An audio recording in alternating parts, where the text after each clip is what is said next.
91.3, Est-Ouest 91.7. RM1, la radio nationale. RM1, it's 9 o'clock.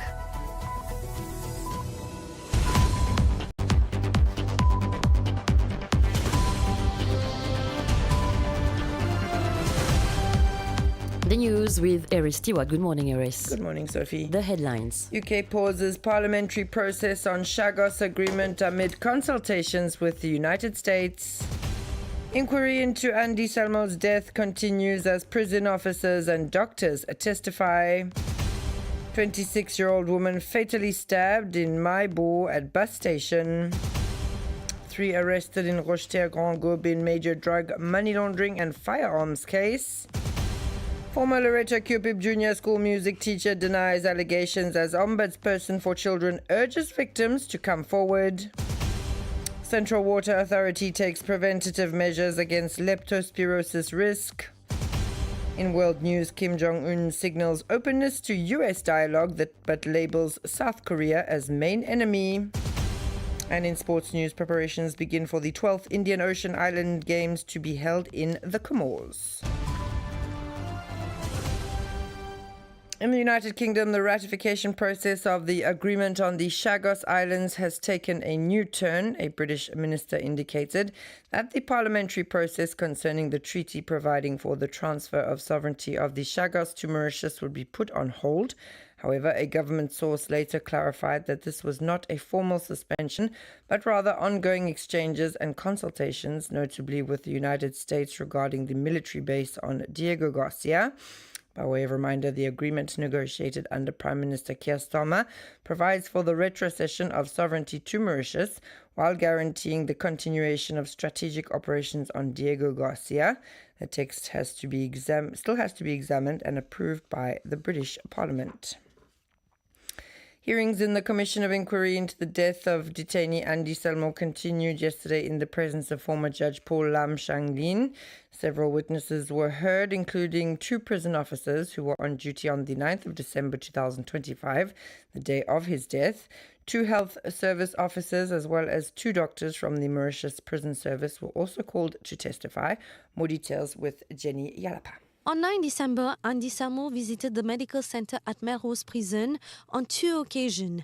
He reportedly mentioned a fall to explain his condition. During the hearing, 2 health service officers were expected to testify. However, the first officer chose not to give evidence in the absence of his lawyer. He is accused of having left his post earlier than scheduled before his replacement arrived. A doctor from the Mauritius Prison Service who testified before the court stated that he had received a call from this officer in the afternoon. At that time, Andy Salmo was still conscious. The doctor said he instructed that the detainee be transferred immediately to the hospital, a directive which, according to him, was not followed. The health service officer who took over later also testified. He explained that the handover was done by phone, a practice he himself described as unprofessional. The officer stated that he took part in resuscitation efforts, including CPR, before the arrival of SAMU. He indicated that Andy Salmo began convulsing and secreting a whitish substance. Paul Lam Shang Lin said he is awaiting the report from the Forensic Science Laboratory before drawing any conclusions regarding a possible intake of drugs. According to this witness, by the time SAMU arrived, Andy Salmo's pupils were already dilated and emergency services were only able to confirm his death. 2 doctors were also heard. The first maintained that a transfer to hospital had been recommended by phone while detainee was still conscious. According to him, had this instruction been followed, it could have saved Andy Salmo's life. The second doctor, although not present on that day of the incident, stated that he too had recommended a hospital transfer when he was informed of the deterioration of Andy Salmo's condition. During this session, the effectiveness of medical care in prison environment was seriously called into question, as were the existing security procedures. A tragedy took place at the Maibo bus station yesterday where a 26-year-old woman was fatally stabbed. The resident of Plémagnan was rushed to Maibou Hospital following the violent attack, but the doctor on duty unfortunately pronounced her dead. A knife has been secured by investigators, and the suspected murderer, the victim's former partner, is known to police. 3 people have been arrested in Rocheterre Grand Gobe for drug trafficking, money laundering, and possession of firearms. They are Yohan Legentil, his sister Suzette Legentil, and Christopher Victor. The value of the drugs seized is estimated at more than 14 million rupees. They all appeared before the Pamplemousse court yesterday afternoon before being remanded in police custody. Take a listen to this report. The ATSU Anti-Drug and Smuggling Unit of the Northern Division discovered 935 grams of heroin, 70 grams of cannabis, 2 revolvers, 87 rounds of ammunition, jewellery, cash and a Ford Raptor worth a total of 14,127,525 rupees. His sister, who lives next door, was also arrested in possession of 410 doses of synthetic drugs and 142,000 rupees in cash. Another suspect arrested, 34-year-old Christopher Victor, who was present at the scene during the raid. This is where drug addicts come to obtain drugs using Reservoir Road and the adjacent streets of the villages of Goodlands and Grand Gobe. Selling livestock and scrap metal served as cover for their activities. The police emphasised that the recent arrests made by the ATSU are in line with the implementation of Objective 1 of the 2026-28 Police Strategic Plan and demonstrate that each operation is conducted with rigour and professionalism. The suspects will appear in court next Wednesday.